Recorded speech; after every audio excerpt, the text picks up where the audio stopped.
लखनऊ में कैबिनेट की बैठक हुई, जिसके बाद से प्रेस कॉन्फ्रेंस की गई और बैठक में लिए गए निर्णयों की जानकारी दी गई। आदरणीय सुरेश खन्ना जी, सम्मानित पत्रकारगण, आज जल जीवन मिशन ग्रामीण क्षेत्रों में पाइप पेयजल आपूर्ति योजना के लिए राज्य सरकार द्वारा प्रदेश के ग्रामीण क्षेत्रों में पाइप पेयजल योजना के संचालन एवं अनुरक्षण के संबंध में शासनादेश संख्या 11 38/5/2015 36 सन 2013 दिनांक 9/2/2015 के द्वारा उत्तर प्रदेश ग्रामीण पेयजल पाइप जलापूर्ति योजनाओं के संचालन एवं अनुरक्षण नीति 2015 निर्गत है। भारत सरकार द्वारा वर्ष 2019 में राष्ट्रीय ग्रामीण पेयजल कार्यक्रम को जल जीवन मिशन के अंतर्गत समाहित करते हुए जल जीवन मिशन प्रारंभ किया गया तथा वर्ष 2017-18 से भारत सरकार द्वारा पाइप पेयजल योजना के संचालन और अनुरक्षण हेतु मात्रा के 15% धनराशि की व्यवस्था समाप्त कर दी गई है। जल जीवन मिशन के अंतर्गत संचालित पाइप पेयजल योजना में पूर्व से उत्तर प्रदेश जल निगम ग्रामीण द्वारा संचालित एवं अनुरक्षित पाइप पेयजल योजना के संचालन एवं अनुरक्षण हेतु अपेक्षित बजटीय व्यवस्था राज्य वित्त आयोग राज्य बजट से कराया जाना प्रस्तावित किया गया है।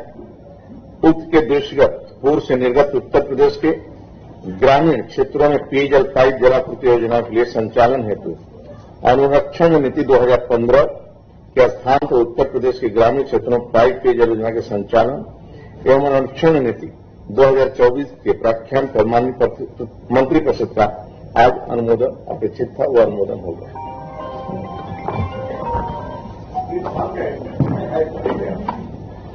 जो हमारी जल जीवन मिशन है, इसके बाद कैसे चलेगा, इसके लिए ये सब योजनाएं आज उसके मंत्रिपरिषद में पारित हुआ है कि ग्रामीण और ये जल जीवन मिशन, इसके अंतर्गत कैसे इनको पेमेंट होगा और इस सब विषय पर पूरी चर्चा हुई।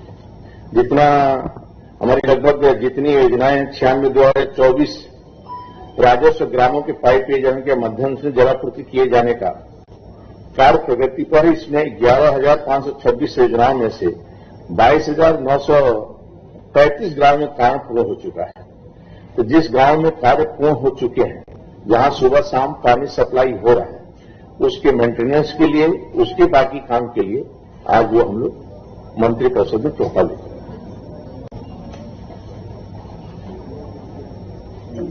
उसका विशेष रूप से अनुरक्षण की बात है।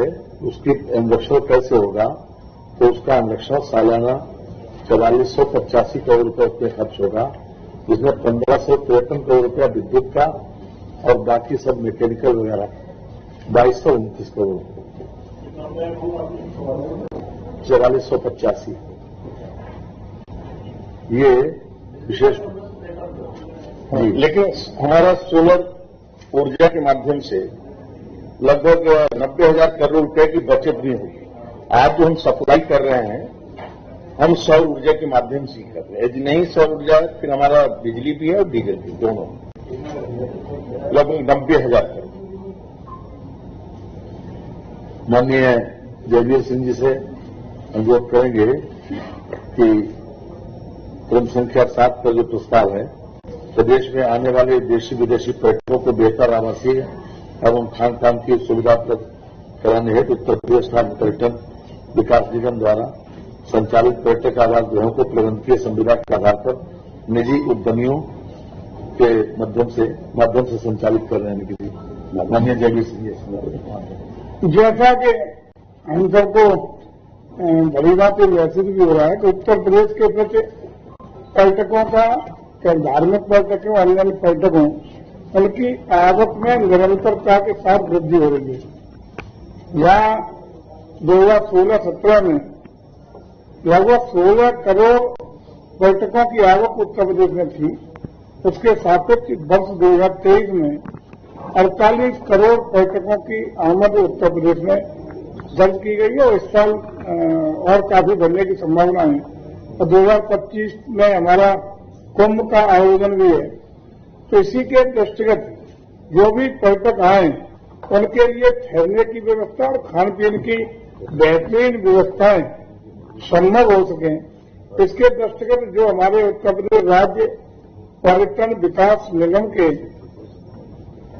पर्यटक आवास गृह चल रहे थे, उसमें से तमाम आवास गृह उस स्थिति में हो गए हैं कि जीर्ण स्थिति में रिनोवेशन नहीं हो पाया, या तमाम आवास गृहों में चूंकि 87 से लगातार वहां की उनकी जो कर्मचारी अधिकारियों की नियुक्तियों पर प्रतिबंध रहा है, तो या तो रिटायर्ड हो गए या रिटायर्ड होने के कगार पे है, तो कर्मचारियों की कमी भी महसूस की जा रही थी। और जीर्ण स्थिति चूंकि उनका रिनोवेशन नहीं हुआ, या आधुनिक जिस तरह का आज के पर्यटक की आवश्यकता है उस स्थिति के पर्यटन भवन नहीं बचे हैं। इसी के दृष्टिगत हम लोगों ने 98 में सरकार ने निर्णय लिया था कि ये निजी संविदा प्रबंधन पर निजी उद्यमियों को 5 साल के प्रबंधकीय संविदा पर दे दिए जाए। लेकिन जो 5 साल को देने थे, तो 5 साल के लिए कौन रिनोवेट करेगा, कौन इसका क्या करेगा। सरकार ने अनेक अब तक प्रयास किए, लेकिन कोई भी उसमें उद्यमी, कोई भी निजी निवेशक अभी तक उसमें इंटरेस्ट उसने अपना नहीं दिखाया। इसी के दृष्टिगत आज हम लोग पुनः कैबिनेट में लाए हैं, जिसमें प्रावधान किया है कि निजी प्रबंधन पर इस तरह के जो हमारे आवास गृह हैं उनको 15 साल प्लस 15 साल का उनका एक्सटेंशन, कुल 30 साल के लिए हम लोग उनको निजी प्रबंधन पर देने का काम करेंगे। ये आज हमारी कैबिनेट से पास हुआ है और हम समझते हैं कि इससे न सिर्फ बेहतरीन पर्यटन सुविधाएं पर्यटकों को मिल सकेंगी, बल्कि खाने पीने ठहरने की व्यवस्था में उच्च स्तरीय होंगी। और हमें लगता है 30 साल को चूंकि हम लोग ये दे रहे हैं, तो निजी उद्यमी भी इसमें आकर्षित होंगे। इस तरह का हमने निजी उद्यमियों से चर्चा करने के बाद ही ये प्रस्ताव हम लाए हैं और जो आज माननीय मंत्रि परिषद द्वारा स्वीकार किया गया। ये इस तरह के आवास की संख्या ये तय हुआ है कि जो घाटे में या जो बंद की स्थिति में पड़े हैं उनको ही हम हैंड ओवर करेंगे। अब इसका हम लोग चिन्हांकन करके क्या कर लेंगे कि कितना में दे रहे हैं। कुल मिला के 87 के करीब है, 87 है। उसमें से अब लोगों को कितने देने हैं तो उसका सारे हम देख लेंगे, उसका कितने घाटे में चल रहा है, कौन जीर्ण स्थिति में, किस स्थिति में, उस पर चिन्हांकन करके उनको हम लोग करेंगे।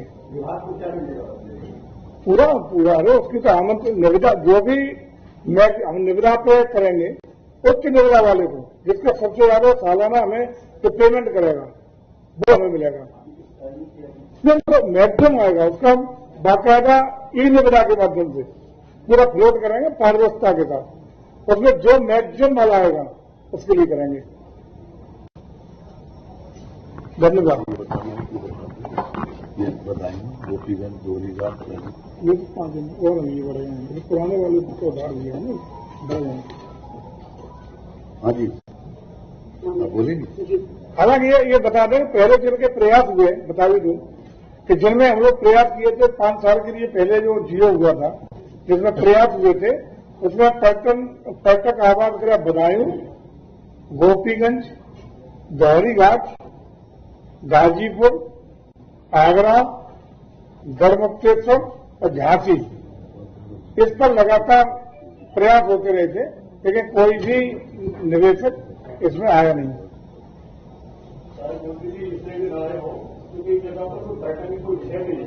नहीं, ऐसा नहीं है। वो इसलिए नहीं आए कि रिनोवेशन कराएगा, 5 साल में चाहेगा अपने रिनोवेशन का इन्वेस्टमेंट ही रिकवर नहीं होगा। घाटे में कौन व्यापारी कोई घाटे में व्यापार नहीं करता। अब उसको हम 30 साल के लिए देंगे तो निश्चित रूप से हम लोग चर्चा भी हुई है और निवेशक आएंगे। धन्यवाद।